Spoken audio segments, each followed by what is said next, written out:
How's it going, everybody? Brian Albers and Dave Meltzer here, Wrestling Observer Radio. It is February 28, 2017. Figure4online.com/WrestlingObserver.com.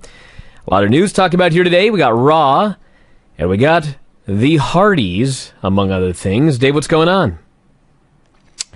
Oh, God, just a ton of stuff's going on. I'm just working on a bunch of different stories. But yeah, so the Hardyz situation happened today. Everything kind of fell apart. I presume that they are WWE bound. The situation was so we've talked about this for months actually.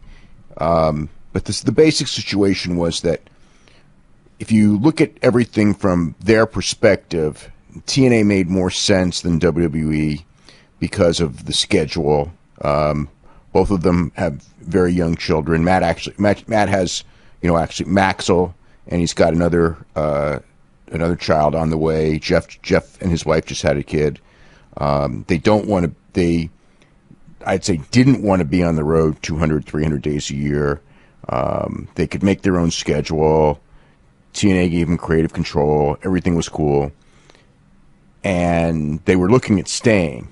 Now, I know that a bunch of stories have talked about how they verbally had agreed to stay. And I think that that's a little bit exaggerated. Because I've been pretty much apprised on what's been going on. Obviously, been writing about it in almost every issue for months, it seems like, or every other week. And the situation was that there was always a problem regarding the independent dates. And that was always going to be an issue with the contract, that TNA wanted control of their independent dates and to book their independent dates and to get a percentage of their independent money. And even though they were willing to offer a pretty good guarantee originally for that, the Hardyz, they did not want to lose control of their independent bookings. So that was always an issue. It was never settled. And then what happened, which also happened to Drew Galloway, is that with the sale, and then, there was the sale to Anthem, which actually wasn't the problem. But what happened was that Anthem hired Jeff Jarrett. And with Jeff, to get the whole house in order and everything like that, they were pretty much not negotiating with Galloway or the Hardyz until... with Galloway, it was literally a week ago, and the Hardyz may have been a week or two ago, but it was just recently that they started talks with them.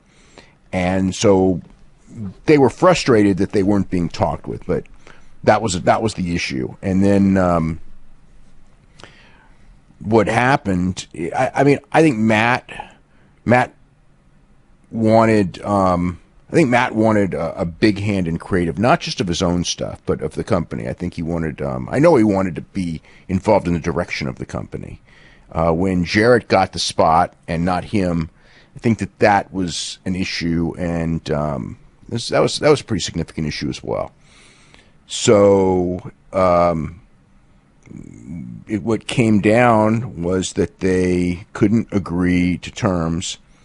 The Hardyz were willing to do the TV this week, drop the tag team championships, and finish their storyline in TNA.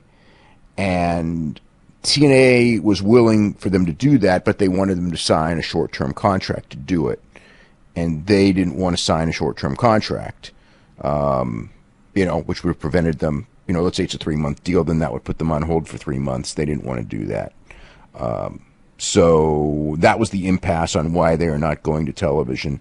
TNA was not going to put them on television without them signing the short-term contract. So basically what they wanted was, they're filming a whole bunch of television, and the issue was, this is going to be taped, and it will air over a series of weeks and months, and we don't want them going anywhere before this stuff airs on television. So basically they wanted to stay until everything aired.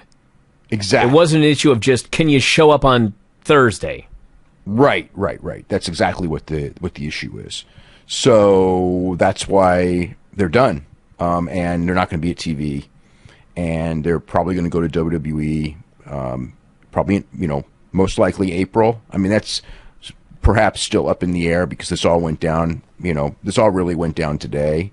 Although, there's the feeling that, again, they had told independent promoters that, nothing from May on, but they also told them that, that could change. So the big thing, and I'm actually kind of mad at myself for not thinking about this, has to do with the character that Matt created. Because Matt created the character, but it debuted on TNA television.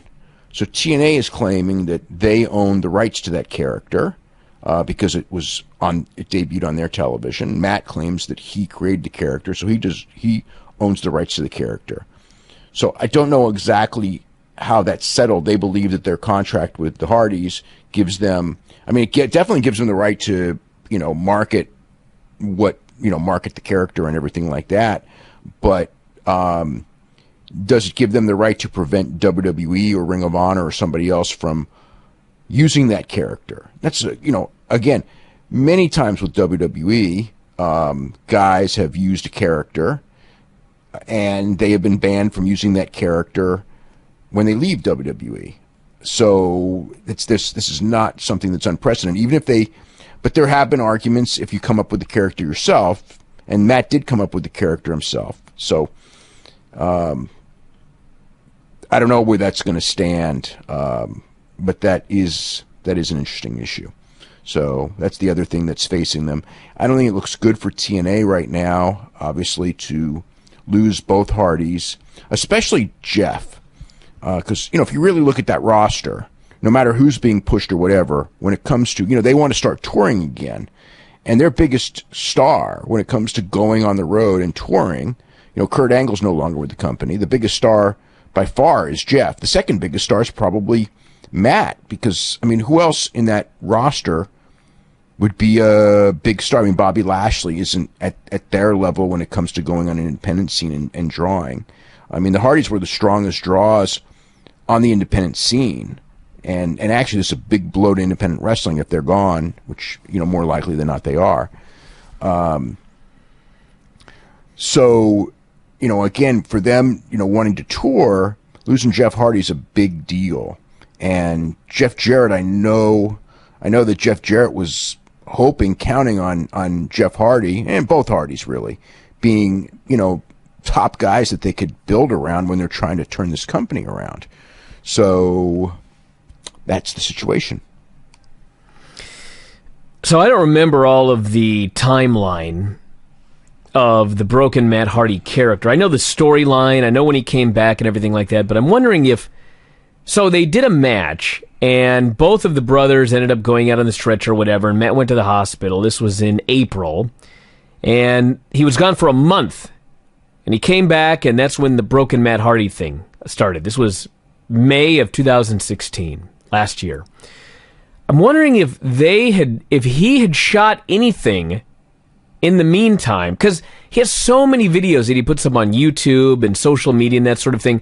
I wonder if he actually had created the Matt Hardy character before it debuted on TNA television, and I wonder if that would give him the rights to the character as having prior usage before it aired on TNA television. Well, but he would still have been under contract to TNA. So he would have been a TNA, I don't know, say employee, but he'd been it was not prior to being contracted with TNA. No. So even if he put it on his own video, it was when he was working for TNA. So it would still, even if it wasn't on their television. I don't know that. I suppose that could make a difference, but I don't know that it would. All right, let's talk about this Raw show. Well, I got a bunch of questions that I got to get through also on this before we get off of that topic. So let me get to these. Is WWE the only player for the Hardys right now? What about Ring of Honor? Probably it's WWE. The issue with Ring of Honor is that Ring of Honor wants the same thing that TNA wants, in a sense of, and even more, Ring of Honor all of its guys now. Granted, there is the one exception, and that's Cody Rhodes. But if you look at everyone in Ring of Honor, they all have to sign contracts, and those contracts, as far as the top guys in Ring of Honor, they are not allowed to take any bookings in the United States or Ontario, Canada, any of the province of Ontario and throughout the United States. They can go the rest of Canada. They can go to Mexico, like the Young Bucks are going to Mexico March 25th, or Chile, or England, and they can book themselves, but they cannot do it in the United States. So, and Ring of Honor is not putting up the kind of money that like Jeff or Matt, the kind of money that they would be making, for let alone WWE, but even that they would be making in TNA, to make up for all the loss of the independent bookings. So realistically, no. They're going to do the Ring of Honor date on April 1st, but as far as full-time Ring of Honor, no. I don't really think that that's a possibility. The only loophole, like I said, is Cody Rhodes, because Cody Rhodes somehow has been able to pull off. Cody Rhodes is going to be at TNA Television on Thursday. That's the only day of their tapings he's going to be there, because he's going to do TNA Television on Thursday. He's doing the match with Kurt Angle on Friday. He's doing the Ring of Honor show on Saturday night, at the Hammerstein in Manhattan. And he's doing What Culture on Monday. So he has been able to keep his indies, work for TNA on television, work for Ring of Honor on television, work for New Japan, obviously. Just he was there today. So it's that's the weird case, and it's like somehow he's been able to do this where nobody else has been able to, and I don't really know why. But if he can, perhaps the Hardys could, but I don't think that's. But again, yes, they could, but I don't think it's going to happen. And let's see, are there chances that they just work indies on their own terms? Jeff has mentioned multiple times in the last several months that he doesn't want to go back to WWE because of the schedule. Well, Jeff has actually said that he would like to go to WWE and finish and do one last run there. But again, I mean, just like I said, the deal with, married and everything like that and the young kids, I don't think that the optimum thing for them was, and also the shape of both of their bodies, is to go and do that WWE schedule. But it looks like that's the option that they're going to take because the TNA thing fell through. Let's see. Is Jeremy Borash leaving to go to work with Crash? No. Jeremy Borash he did work for Crash. He was at the Crash. I think he's been at the last two Crash shows, but he's still working for TNA. What's next for the Hardys? Could they possibly be in WrestleMania? They're going to be down there, obviously. They're in Lakeland the day before, working for Ring of Honor. I would say that, is it possible that they could show up at WrestleMania as a surprise or debut at the Raw after WrestleMania? I mean, yeah, they could. I mean, it's a question of the timing of passing their medicals, which is probably the next step, and, going through the whole contract situation. Sometimes that takes a little while, but sometimes they can rush you through it.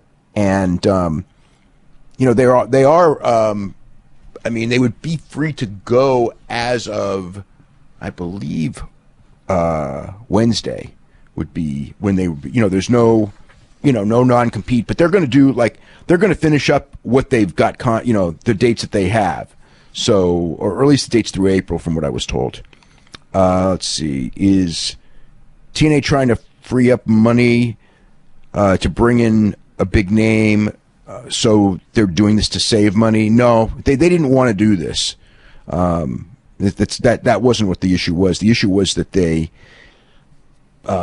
issue was that they didn't have a budget worked out, and they kind of stalled those guys, and then those guys, being the Hardys and Galloway, just kind of took it as a sign of disrespect, or, I think that would probably be a fair thing to say. But they took it as they made their own plans. And then TNA came to them, and those guys had all, I guess, kind of, mapped out a new direction. Jeff Jarrett and Jeremy Borash have mentioned Rey Mysterio a couple of times in the last few days. Could there be something to that?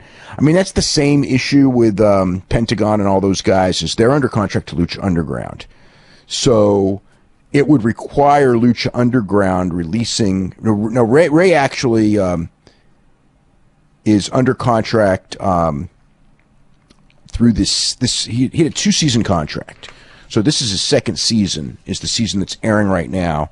So he would be, if he doesn't sign a new deal with Lucha Underground, and I don't know that he will, he could go to TNA. I mean, in theory, it's 6 months after the last show airs, but probably you could, once the last show airs, you could probably cut that down. But the last show of the season is probably not airing. Let's see, it's going back they're going back at the end of May. So it's probably, what is it? Probably June, July, August, September. So probably October at the earliest, and more realistically, a lot later than that. But at that point, is that possible?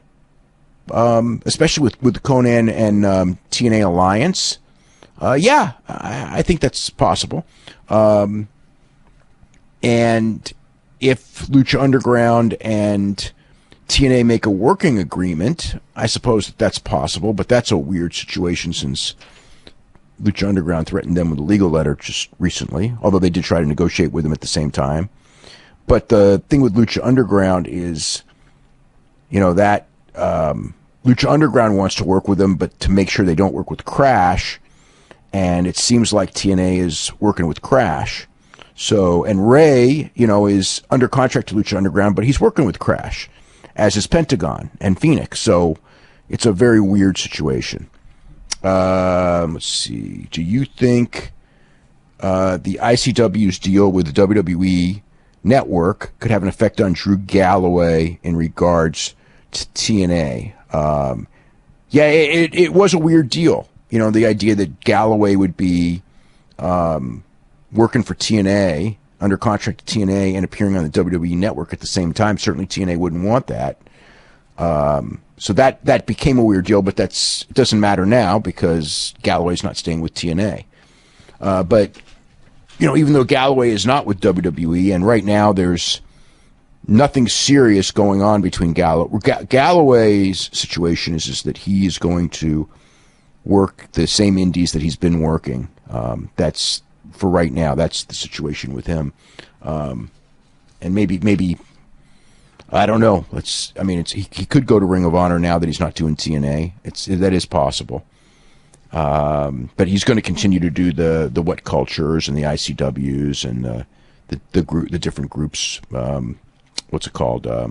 5-Star Wrestling and Evolve, and the people he's been working for, he's going to continue to work for. What about the idea of the Hardys coming back at Mania and not working full time, but just some of the time under contract? That's up to WWE, and I mean, you could do a situation with them working less than full time, but I mean, the only people who get that are like Triple H, Undertaker, Brock Lesnar, Bill Goldberg. I mean, it would be the best.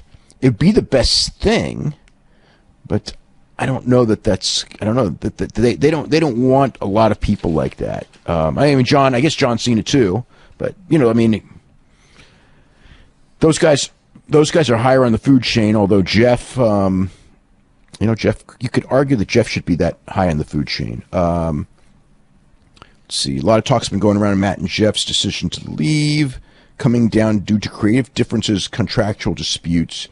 Do you think if they go back to WWE that they will get as much creative freedom as they could get from Impact? That's another tough one. I would say no. I can't imagine them being able to get Matt wanted, Matt was pretty much in control of his own creative. And the impression I got was that they would still let him be in control of his own creative, but they would not put that in writing. So that was another issue. But with WWE, are they going to put creative control in his contract? No, that's not going to happen. Okay. Would Vince ever give the Hardys full creative control? No. You know, no. The only person Vince has ever given full creative control to is Bret Hart. That didn't work out well, and Hulk Hogan, and that also didn't work out well. And that's the questions that we got on that subject. All right, let's get into the Raw show here. This was the go-home show for the Fastlane pay-per-view. Starts out with Goldberg coming out for the opening segment. It says, last week Kevin Owens came out, talked till he couldn't talk anymore, kept talking.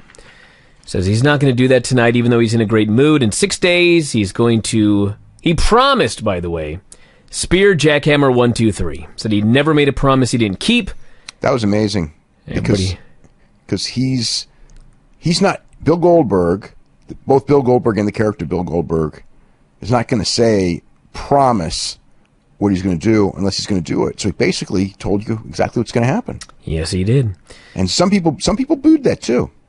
Promised everybody in the building, his wife, his kids, Kevin Owens, he would deliver. He's going to see him on Sunday. So Kevin Owens came out, said he got a lot off his chest last week, but there was one thing missing, and that was Goldberg. He said it was nice that Goldberg made promises to his kids, but he had made a promise to himself when he debuted that he was going to show this company what he was all about. He said he had beaten Cena, Ambrose, AJ, Seth Rollins, Roman Reigns, and he says, Goldberg, you're next. So, of course, Goldberg wanted to fight right now. Owens teased getting into the ring, but said Green Bay didn't deserve to see him fight today. They'll fight Sunday. That will be the day the Goldberg chant dies. He left. Bill laughed. Honest to God, I thought this was one of the better opening segments in months because they came out, they said what they needed to say. It was short. It was over in 10 minutes. They were both out of there. I was like, that was great. That was great. It didn't drag on. I don't know about giving away the finish the way they did. I mean, I guess it's cool. And it was interesting because it was real clear that the fans have figured out, because he basically said he's going to spear him, he's going to jackhammer him, and he's going to defend his championship against Brock Lesnar at WrestleMania. By the way, Brock Lesnar was in Green Bay. That's right. He did another dark match. Kind of. Yeah, dark. He did the exact same segment. F5 the Big Show. Yeah, he did the same segment he did a couple weeks ago. It's like they're paying him all this money to fly in for a TV taping for him to do a dark segment. I mean, it's not even recorded something that they aired via satellite backstage or something. I mean, he was nowhere to be seen on this show. Yeah, they didn't even do a taped interview or anything. Yeah, I mean, the deal is I think, I understand why they didn't put him on the show, in the sense that this is the go-home show for Fastlane, so you would want to gear everything to Fastlane, and he's not booked on Fastlane. Now, the question is like, if he was going to be booked on every TV except for one, originally, which was the Vegas show, if he was going to be on every TV except for Vegas before Fastlane, why wasn't he booked on Fastlane? Even if it's just, a match with the Big Show, you know what I mean? Just or somebody, even if it's just going to be a short match. I mean, at least, you get your money's worth out of him, and he's on the pay-per-view in some form. It's weird. But anyway, but having said that, obviously a major segment on tonight's show was Triple H and Seth Rollins. Neither of them were wrestling on the pay-per-view Sunday. So having said what I just said, well, maybe it's because they didn't want to put anything that's not on the pay-per-view. The fact is they, in fact, did put an angle that has nothing to do with the pay-per-view. It has to do with WrestleMania. So there's no reason that, whether it's Paul Heyman or Brock or something, they could go out there and, who knows? Maybe they could just, I think that one of the things, maybe when they announced the Lesnar-Goldberg match so far in advance, it kind of tied their hands, because they could have promoted it all along as Brock Lesnar. Remember, Brock Lesnar was champion. He never lost the championship fair. It was, he was never pinned. Seth Rollins pinned Roman Reigns to win the championship at WrestleMania. Brock never, got a fair rematch. I mean, I think there may have been a match here or there or something, but he's never been pinned in a championship match ever since he lost the championship. So they should just go like, Brock is the deserved number one contender, and he wants Bill Goldberg or Kevin Owens, and he could be doing promos on that. But they, for whatever reason, wanted everyone to know that it was going to be Bill Goldberg and Brock Lesnar in the main event at WrestleMania this year. They wanted that out ahead of time before Bill Goldberg beats Kevin Owens for the championship. So it kind of like, in its own weird way, telegraphed the winner of this main event to where you could really feel it in the crowd tonight. I mean, again, not the majority, but, Bill's never been booed except for, has Bill been booed anywhere? I don't even remember since he came back there. Maybe was he booed in one city? He has not been booed to any real degree. Okay, well, he was booed tonight, and when he was booed tonight, again, it wasn't big, but it was noticeable. It was on two occasions in that promo night. It was both when he pretty much talked about defending the championship against Brock Lesnar, winning the championship, and I think that there's that feeling, and you read about it, with people who resent the idea that, that Bill is going to get the championship, but that Bill's going to be in the championship match with Brock Lesnar at Mania when neither of the two are full-timers. And, I mean, whatever, people have the right to their own opinions, and I can see, that there's a prevailing opinion that these guys that from the past get it handed to them, and these other guys are working hard, and there's something to that. I mean, I know from the company standpoint, it's like we're doing WrestleMania, and we want the biggest match possible, and we believe our biggest match possible is Brock Lesnar and Bill Goldberg for the Universal Championship is our biggest match that we could possibly do. And the championship is makes it bigger. So therefore, it's WrestleMania. That's what you do at WrestleMania. So that's that's the mentality that they have going in. And if the championship is going to be on the top guys, they're bigger draws than Kevin Owens and Chris Jericho. And Owens and Jericho can fight for the U.S. title. That's fine. New Day came out. You knew there was going to be an Oscar spoof, and in fact it was. It was so terrible, though. It was beyond terrible. The Shining Stars come out, and some guy gets in the ring, gives them an envelope. They open the envelope. They say, "Oh, we made a mistake. It's not the Shining Stars we're wrestling tonight." It was so brutal. It's Jinder and Rusev. This was met with dead silence. I mean, there was no cheering. There was no booing. It was no laughing. Deathly silent. I have rarely seen a joke die a death like this one. When I saw that, it was the way it was set up and everything. It was like, there's no way you could put this on the show and think it would work. Well, they did. They had 24 hours, and this is what they came up with. I mean, number one, it had to do with Rusev and Jinder, which is bad, and the Shining Stars, which is worse. I mean, it's like, I know the idea, you want to copy from something topical, and everyone's been talking about the thing at the Oscars. But if you don't have a good idea, you're not like forced into, well, we have to do it. You didn't have to do it when you had no viable idea. And so they did it anyway. So we had a match. It was the Jinder and Rusev versus New Day match. Biggie got a hot tag. Woods got a blind tag. High cross on Jinder. Rusev broke it up. Kofi and Lana got into an argument outside. Heels were distracted. Xavier rolled up Jinder and pinned him. Jinder then was very upset about losing, which was ironic. Got in an argument with Rusev, and looks like they may be breaking up. Thank God. Can end this thing already. Well, yeah, he was an anchor dragging Rusev down anyway. So Rusev ditched the nose protector. That's right. His nose is healed. And that was pretty much it. There's not really much else to the match, just kind of there. Corey says we are just over a month away from the biggest event in live entertainment. That was a whopper. Bigger than the Oscars. Yeah, bigger than the Super Bowl. That's live entertainment. No, they pretend that sports aren't entertainment. Oh, I see, of course. So Enzo's ranting backstage about all these things he's going to do once he's the champion. Cass is getting annoyed. Cass finally points out, listen, Gallows and Anderson have won titles all over the world. We've never won belts. We didn't even win belts in NXT. We will on Sunday. And then Enzo gets excited again. All these things he's going to do, and Cass tells him, you've got to stay focused. Enzo's going nuts, and Cass walks out on him. Trouble's coming. Sheamus and Cesaro backstage. Yeah, then what happens to both of them when that happens? Well, man, we got a preview tonight. It's not good. Joe walked up. It says, man, same old Cesaro, still trying to figure his stuff out. They argued.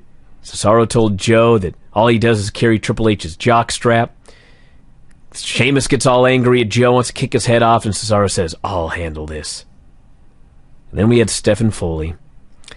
Steph says, listen, Mick, I want to apologize for last week when she didn't want him to trip over something and suffer a serious injury. She said, Foley, you're a legend, a 3-time champion. You've made all kinds of crazy sacrifices. It's remarkable. It was on this night 17 years ago that my husband ended your career. And you know what? Every year, Hunter gets stronger. And every year, you get weaker. You're a shell of yourself. You don't measure up to my expectations or even your own. Every day, you're more feeble and you're more pathetic. I apologize for putting you in this position. A man who used to be able to stand up to anything, but now can barely stand at all. She storms off. And Foley gets the message. It's over, dude. Your time's up. Man, they're brutal to him on the way out, aren't they? I can't wait till he gets his revenge on Stephanie there at the very end. Oh, that was a good one. That was really good. That was a good one. So at Akira Tozawa and Noam Dar, we had footage of Kendrick beating Tozawa on 205 Live. He tied his foot to the ring apron, which was a good idea on paper, but boy, it was ridiculous. This guy couldn't get his foot out. So, Alicia ran distraction. Dar knocked him off the middle rope. Tozawa made a comeback. German suplex. Kendrick jumped Tozawa afterwards. This was just a segment. They did it to set up Rich Swann and Tozawa versus Kendrick and Dar for Sunday. It was fine for what it was, but it wasn't much. Yeah. I mean, that's, I mean, one of the things, this is the silliness of this cruiserweight thing, is that whenever they have a cruiserweight match, they have to do tons of commercials and long interview segments, much longer and then they do a 3-minute match, but they have to do all this stuff because they have to, reset up the ring. And this is like the stupidest thing in the world, that you have to like hold up the show with all these talking segments just to have a 3-minute cruiserweight match because we got to put that shit on the ropes. It's insane. So Foley met with Joe backstage, and he says Foley says this. Foley, who just got browbeaten and eviscerated, says, Stephanie was right. Time changes all men. It's like, God, they wrote that for you, dude. That you had to say, after all that she was right. Said he used to love Joe, but now Joe's just a puppet, and Joe says, I'm not a puppet, and Foley says, you do what he says, when he says, what better word is there? And he says, I don't know how long I'm going to be GM, but since I still am, you're getting a match tonight with Cesaro. Charlotte and Dana came out. Okay, so they announced this match here, right? But Sheamus and Titus O'Neil already knew about the match at catering this afternoon. Yeah. Well, sometimes they announce matches on WWE.com in advance, and then they shoot the angle on Raw. Okay, that's not good either. It's all crazy. But this is even worse because they did it on the same show. Yeah. So we had Charlotte and Dana come out, and Charlotte cuts this big promo. She can't believe Bayley proved how selfish and greedy she was last week. She'd been playing the fans. She says as long as she had the belt, that was good enough for Bayley. She's just like these fans. They'll take anything because they're average. She's ranting, and Bayley comes out. And Bayley says... She said Bayley should have won an Academy Award last night. That's right. But she's destined to be a one-hit wonder. And then Bayley says, I'm not a one-hit wonder. I beat you 3 times. She mentioned, what, Buster Douglas? How come she didn't... Well, she did mention Vanilla Ice, right? Yes. Yeah, okay. So Charlotte says she's winning the title at Fastlane. Sasha comes out. She's putting over Bayley. Charlotte says, you must be exhausted stealing her spotlight. And finally... They're supposed to do a match with Bayley and Sasha versus Charlotte and Dana, but Charlotte says, my opponent tonight, or my partner, is not my protege, Dana, but it's this woman, Nia Jax. And Dana's very upset. So, it's Bayley and Sasha versus Charlotte and Nia. They have a long match. Nia is so not ready to be in this situation. Killed whatever interest I had in the 4-way at Mania, which was none, I might add. Yeah, the first couple of minutes of this match were like really bad. Did you see this? Oh my God! Did you see the spot where with and this wasn't Nia's fault at all. The spot with Dana Brooke and Bailey. Where she was supposed to catch her foot in, she just missed, and Bailey sold it anyway. Oh, that was so bad. Think about this. So, when they replaced Dana with Nia, I was like, I'm not sure this is an improvement. But as it turns out, Dana had one spot. One! In the whole match. And she screwed it up. So she got laid out outside. And I mean, like, it wasn't a hard spot. No, grab the damn foot, dude. She's supposed to trip her when she's coming through the ropes, so she sweeps early, okay? It's like, you can't tell, like, when she's there and just grab the foot. She, like, sweeps early, so her hand is in the wrong position, so Bailey is coming off the ropes, standing there waiting to be tripped, and then finally, she like, instead of bouncing off the ropes, like, she's supposed to bounce off the ropes, get tripped, fall down. She stands there, waits to feel the leg so she can fall down, stands there, and then she figures, because Dana's already swept her arm, I guess I got to run back to Nia. So it's like you don't bounce off the ropes, but then you rebound off the ropes anyway. So it was like, yeah, not good. So Nia got a blind tag, took out both girls, slammed Sasha into Bailey, hit the leg drop, pinned Bailey. Charlotte also got busted up in this match. Yeah.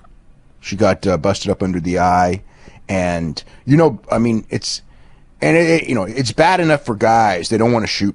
Obviously they don't want to shoot blood. That's just the directive, and that's what it is. I mean, some people won't like it, but that is what it is. I mean, it's better that they don't shoot it than what they originally were doing. A couple of years ago, where they would actually stop the match and send in the doctor and all that, and that was just awkward as hell. Like, remember that match that we saw with Samoa Joe and Finn Balor? And my God, I mean, yes. And actually, they probably would have had a hell of a match, but the doctor, that policy just killed the match.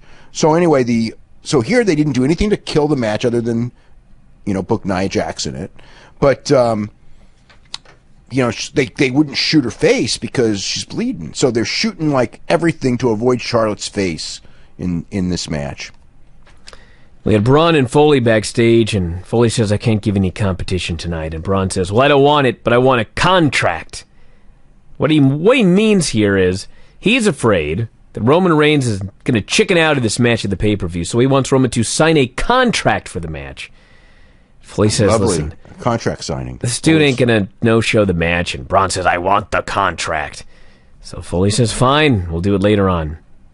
We had Big Cass and Gallows. Cass in a singles match, nothing to it. Anderson went after Enzo outside. Enzo threw him into the steps. Cass hit the big boot. 1, 2, 3.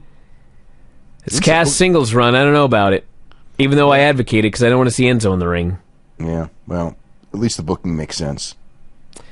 We had the Facebook angle where Titus wanted to be Sheamus' partner if Cesaro got destroyed tonight. And Titus claimed he was Irish. O'Neal. And Sheamus blew him off. Titus shoved him over. Actually, Titus got in his face. Sheamus shoved him over a table. Titus came up with pudding all over his face. So made him very angry. So they had a match. And they had a match. This match was just amazing. Titus jumps him outside of the ring because he's angry and embarrassed about being thrown into pudding. Beats the hell out of the guy. He's pounding on him in the corner. He's smashing him. The ref pulls him away, starts the match. Sheamus is still selling. Titus is all over him, punching, kicking, stomping. And then Sheamus bro kicks him and pins him. I was like, Could you be a bigger geek than Titus O'Neil? The answer is no. Answer is no. No, it made him look. But then again, it's Titus O'Neil. I mean, it's not like it's the first time. It certainly isn't. We had a Triple H Seth video package, and then Corey Graves was in the ring to interview Seth. This was a segment that started out so bad, but actually ended up pretty good there at the end, after Hunter came out. Poor Seth comes out, sits in the ring, does his promo. Crowd is dead quiet. They totally don't care. He's trying. They care. They just didn't know what to do. They cared. They were dead silent, and they chanted CM Punk. And there were people heckling him. They did chant CM Punk. Well, he was. The problem was like, okay, he's out there, and I think everyone wanted to know, are you wrestling at WrestleMania? That's what they wanted to know. And instead of doing that, they had to do that typical pro wrestling bullshit, and everyone knows it. So I don't even know why you do it. Or it's just like, oh, I'm not, I can't. When you know full well, come on, all right. He wouldn't if he couldn't. He wouldn't be out here. Right? So it's like you're just wasting time trying to like build up the big surprise that everyone knows already.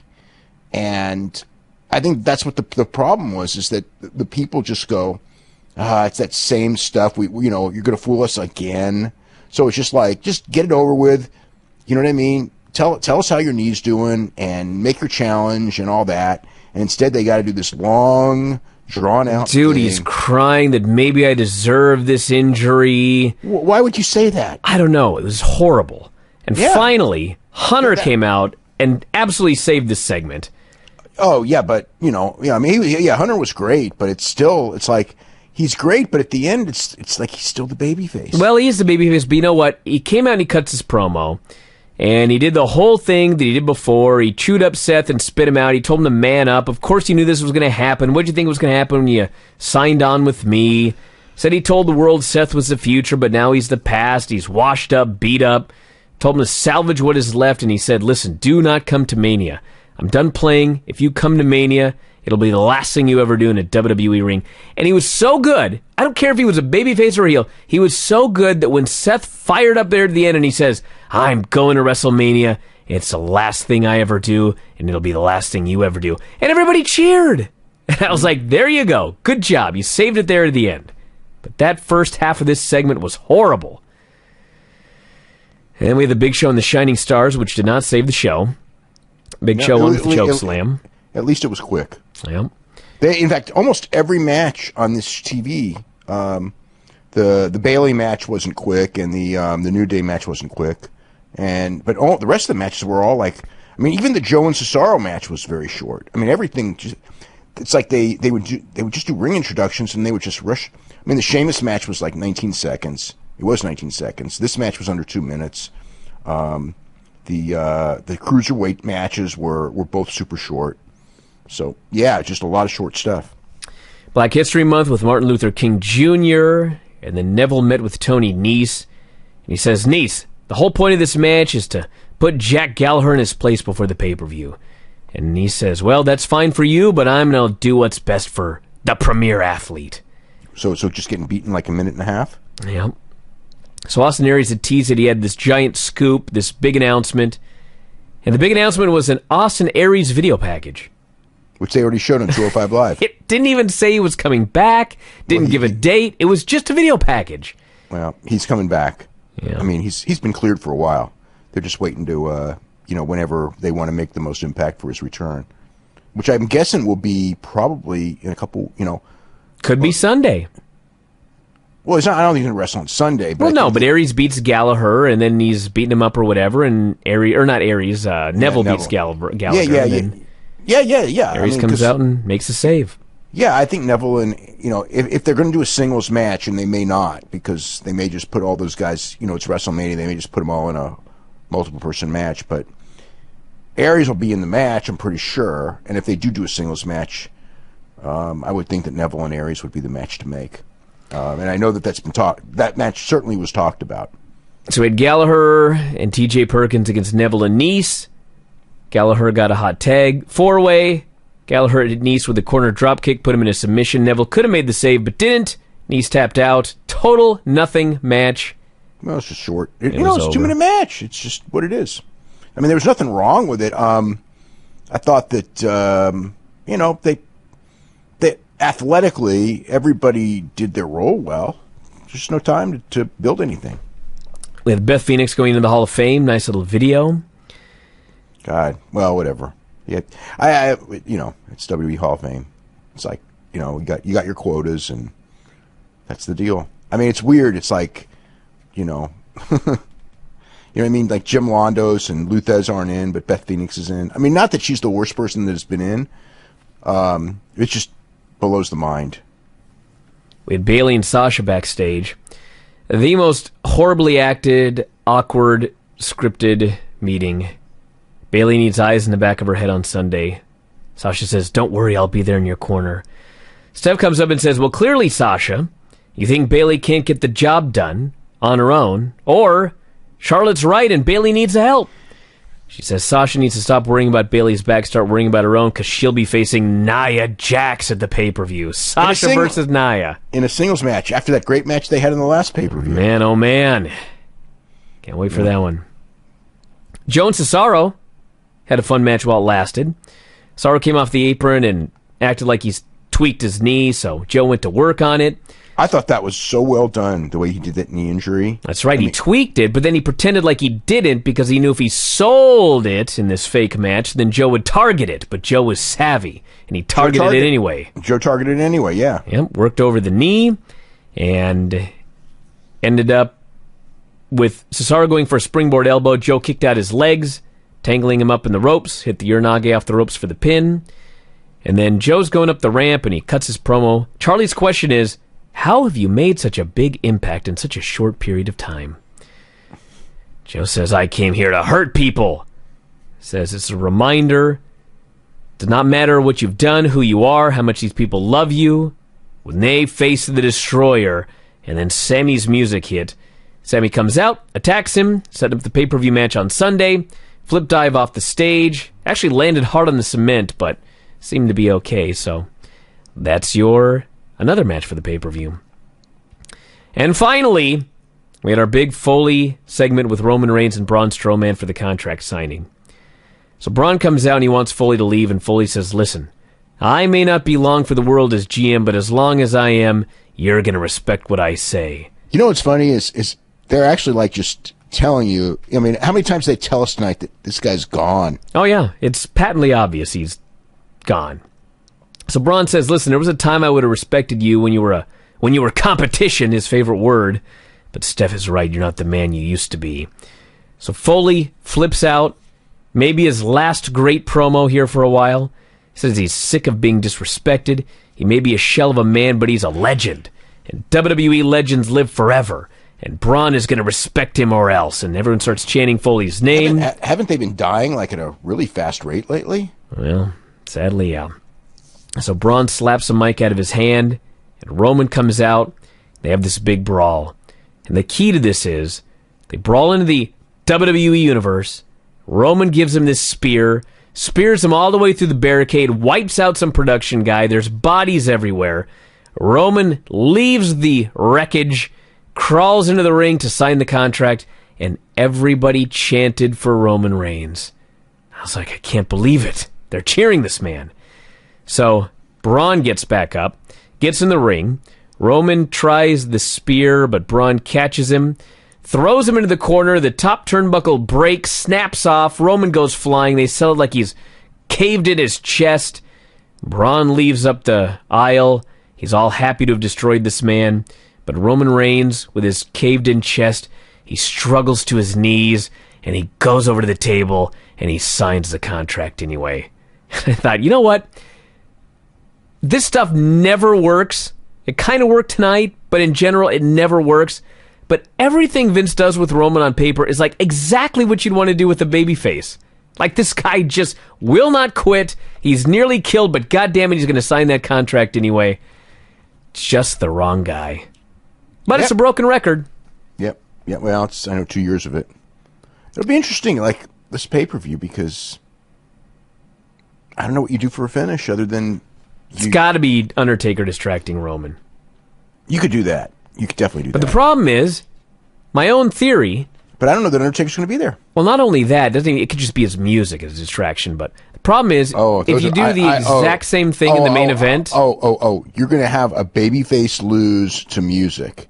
Yeah, but everybody hates the guy. He's not really a babyface. That's true. You're right. But I hate like the idea that you lose to music. But the point is, if they're doing that finish with the distraction in the main event with Jericho, then you really can't do it twice on the show. So I don't know what they're going to do. Or maybe they will do it twice on the show. Who knows? I don't think Undertaker's going to be there. I think Jericho will be there. So with Triple H, last night we talked about the 6-man tag.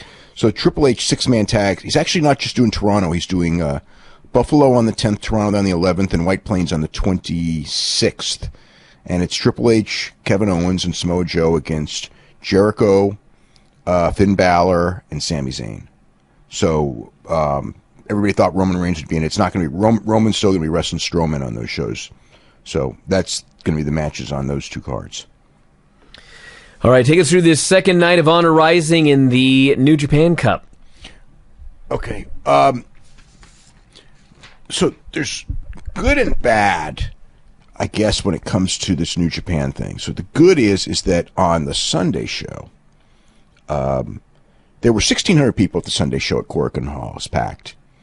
And they sold 500 Bullet Club t-shirts out of 1,600 people. Now, that is like the most amazing statistic in the world. So for everyone who says that Bullet Club's not over in Japan anymore, you're wrong. Okay, so the bad thing is that on today's show, I have never seen, I mean, never that I can recall a New Japan show with, legit talent. I mean, maybe they did a rookie show or something like this, but this was with legit talent, a New Japan show with so empty a Korakuen Hall. I mean, I'm watching when the first match, before the first match starts, and they're running down the card, and I'm going like, man, this is going to be a late arriving crowd. This place is it looks like a freaking indie show. And the crowd, I mean, it's like every crowd shot had empty seats. And, the Korakuen Hall, like I said, it's 1,700, seats, whatever. I mean, I guess 2,000 seats really, but I mean, paid, whatever. But I mean, and I guess the paid was 1,277. So that's the number that was paid. And it looked it. And it was just like so sad to see this small building with so many empty seats. It just freaked me out. The show itself, I mean, it was, of the two shows, it was the better of the two. It was, good, really good main event. So the opener was Silas Young and Jado beating Kushida and Dave Finlay, when Silas Young pinned Finlay with misery. So-so.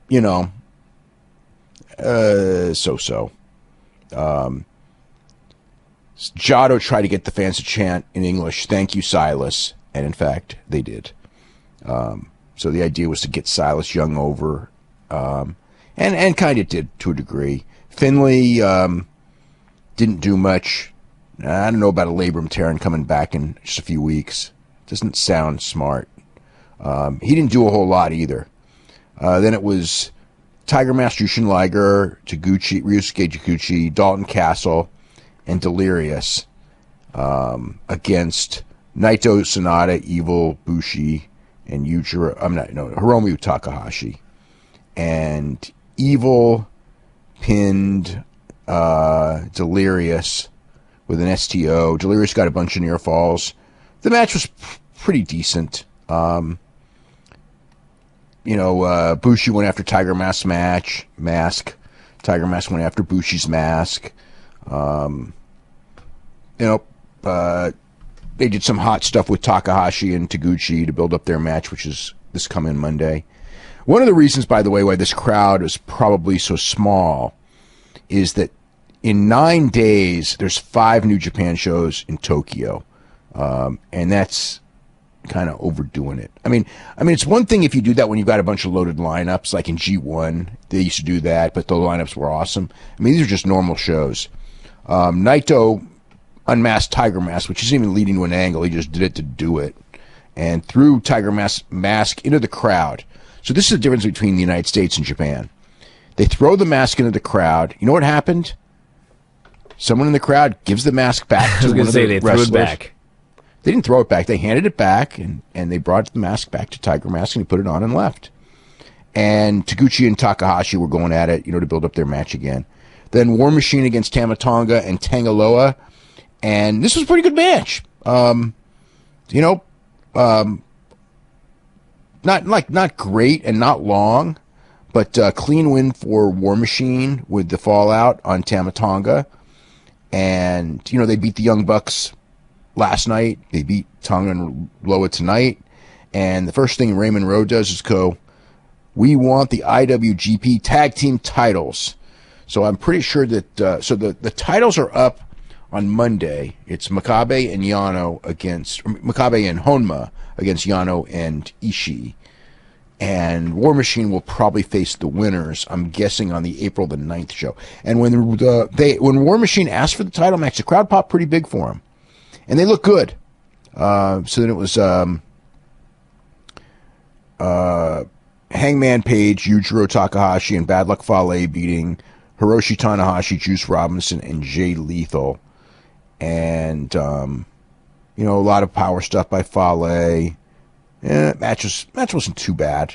I mean, it's all right. Page pinned Lethal after, flipped into the ring and did a clothesline. They pushed really hard. That was a big win for Page. And then after the match, Yujiro hit Robinson with a DDT. And so they did, that. So Hiroki Goto and Punisher Martinez. Goto won clean. Martinez, it's like he's real green, but he did some cool stuff. He did this great dive, running dive out of the ring, kind of like a Matt Taven dive, really. In fact, in some ways, he reminded me of a super green Matt Taven. The crowd went wild for him, though, when he did the dive, and the last couple of minutes, the crowd was pretty hot. So it turned into a good match. The first half of the match, it was kind of like you're watching it going like, God, Punisher Martinez is just like, you don't see guys like that in New Japan. I mean, in the sense that they're just, that green. But he does have potential, definitely has potential. Then Adam Cole and Yoshihashi, which was a pretty good match for the Ring of Honor Championship. Adam Cole ended up winning with the last shot. And, a lot of good near falls by Yoshihashi and just a nice, just a nice, really good match. And the main event was a pretty wild match. It was Young Bucks, Kenny Omega, and Cody beating the Briscoes, Okada, and Will Ospreay. So the match starts, and Omega and Okada are in the ring, and the crowd was real hot. And the first thing Omega does is tags Mark Briscoe. So Will Ospreay, I think, was kind of like the star of this match. He looked great. Young Bucks looked really good, too. Omega turned it on at the end. Cody looked good. Cody Rhodes looked good as well. And crowd was into it. It was, 20-minute match. Pretty much a great match all the way through. All kinds of hot moves. The finish was... what was it? Cody pinned Will Ospreay with the Crossroads, I believe it was. So the crowd was pretty hot when Cody was in with Okada. You could see that they were kind of building like that they might go in that direction. Kenny Omega then did an interview where he said, there ain't no good guys, there ain't no bad guys.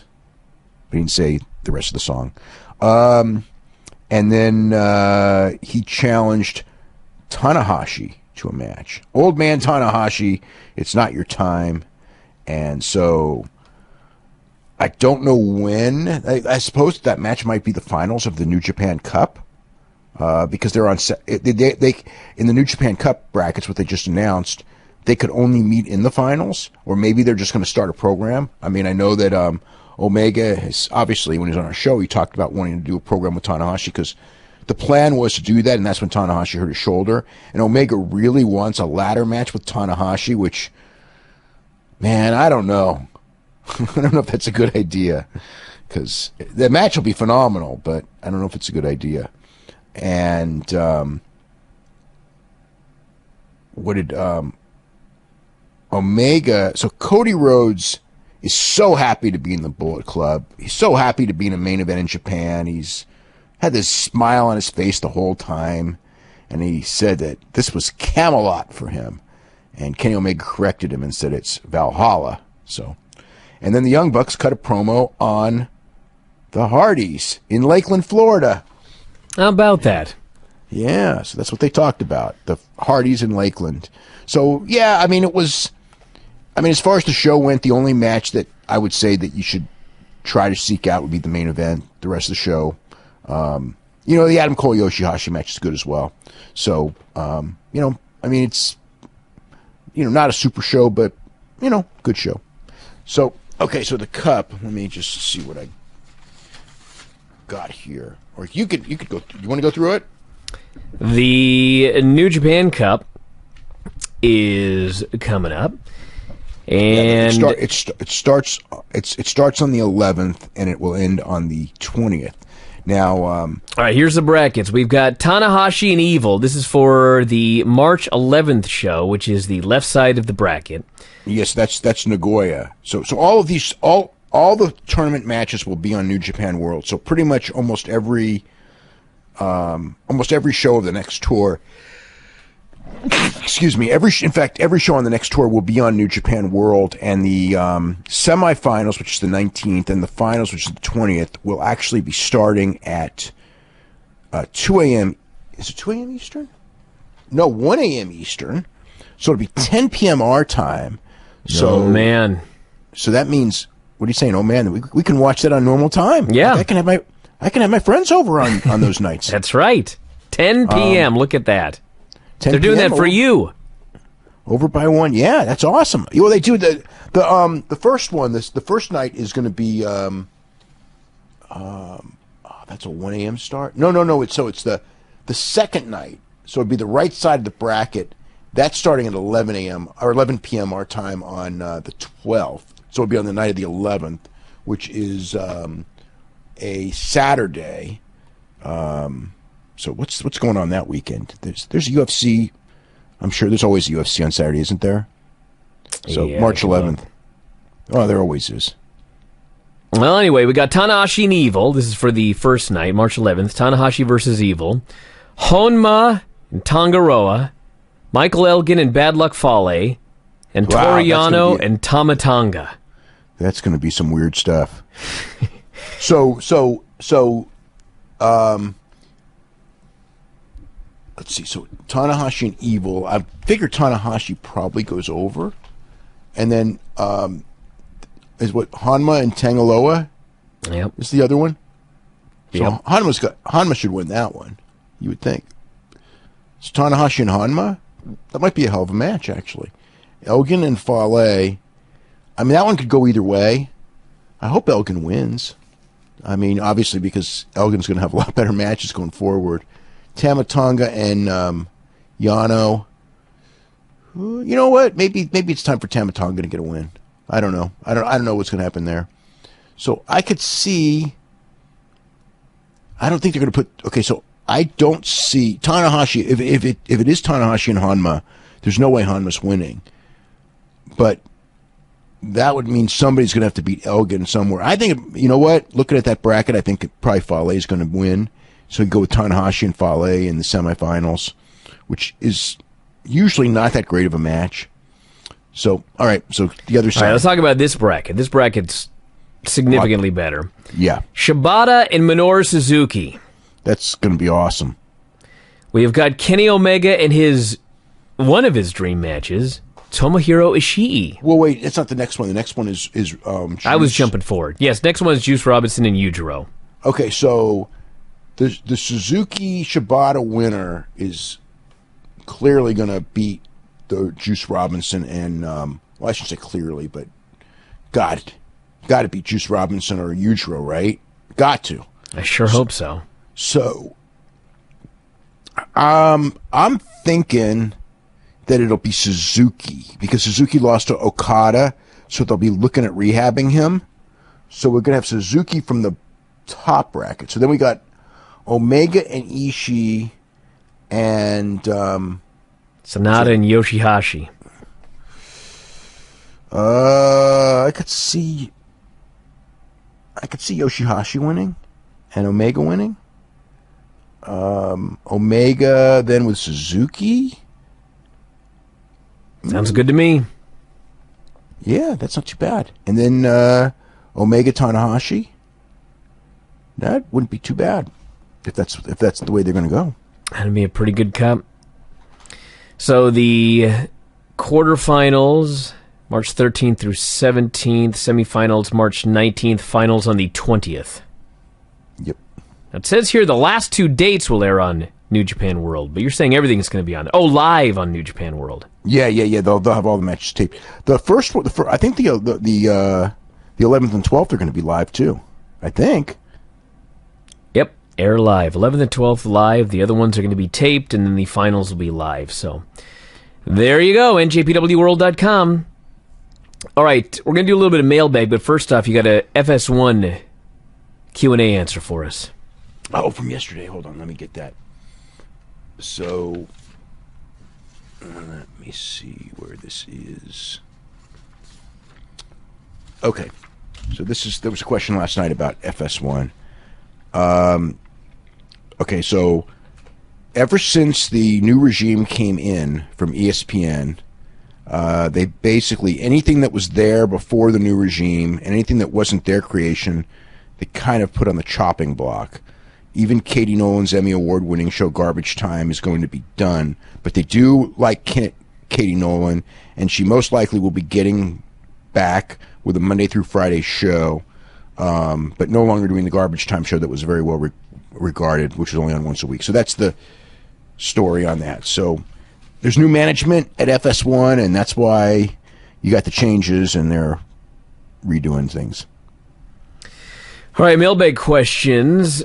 This person says, in a recent shoot interview with Devin Nicholson, Gary Goodridge claimed that Mike Bernardo fought in K1 while HIV positive and that no blood work was required. He claimed that the promoters knew about Bernardo being HIV positive. This is the first I've ever heard of this. Bronco Sikatic.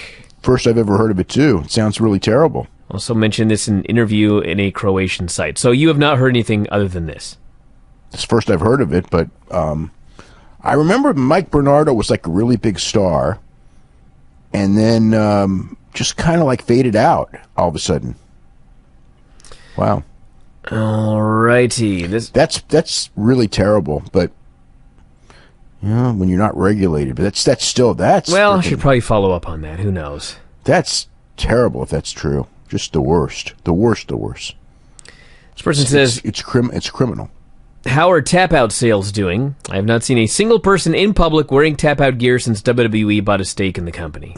Yeah, I know. I haven't either. I had all the financials in the issue a couple weeks ago. So, technically, the company... I mean, WWE lost several $1 million on it last year as far as, like, they had to put money in, and it was more than they put out, than they got in. So I don't know if they're going to put more money in than they already have, though. But yeah, last year they did lose money last year on the venture. This person says, what do you think is the best dynamic for wrestling play-by-play announcers and color commentators as far as how many announcers there should be, who should be neutral, heel, face, etc.? I don't think that there should be a rule of thumb. I think that you work to the strengths of the announcers. I think the idea that you need a babyface and a heel announcer was outdated when everybody did it. It's like if you've got a Jesse Ventura or Michael Hayes when he was in Mid-South or Cornette. Well, no, because I think Cornette's not as better as an announcer when he's just being Cornette, not being a heel. But Jesse Ventura was better to me as a heel. I will say as much as that Lawler ended up being a lot better as a heel with Mauro Ranallo than he'd been as a face for years. So you play to the strengths of the guy. I don't think that, but the idea that you have to have a heel announcer with a babyface play-by-play guy is just outdated. I mean, one of the best announced teams that we saw all year was Mauro Ranallo and Daniel Bryan. So, I mean, it's the whole thing is, I think that you want competent announcers above all, competent announcers that can work together well. I think the optimum number is 2. I don't like 3.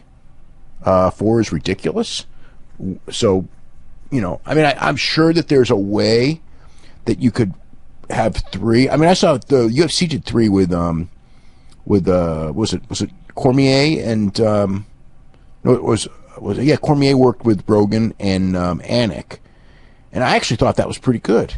Yeah, but also Anik did a interview afterwards saying it was a challenge with 3 people. That's harder. I mean, I think that everyone knows that when you're doing it, that 2's the optimum number.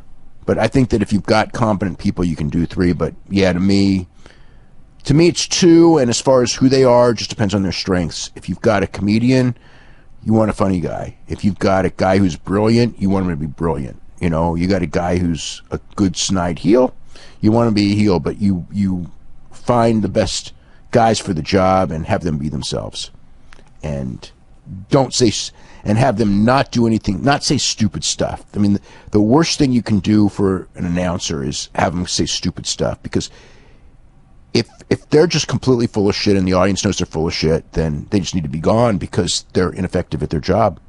Because part of their job is selling the angles to the public, and if the public thinks that they're full of it, then you're not doing a good job. They're not going to be very effective selling. This person says, what are your thoughts on how well certain wrestlers were able to get over easily with the crowds at the Honor Rising shows, like Dalton Castle and War Machine? Cody Rhodes did too. Yeah, I mean, Dalton Castle's actually going to get over. He's very charismatic. War Machine did real well. But they did well in the tag team tournament, when they were there, and they did well in Noah when they were there as well.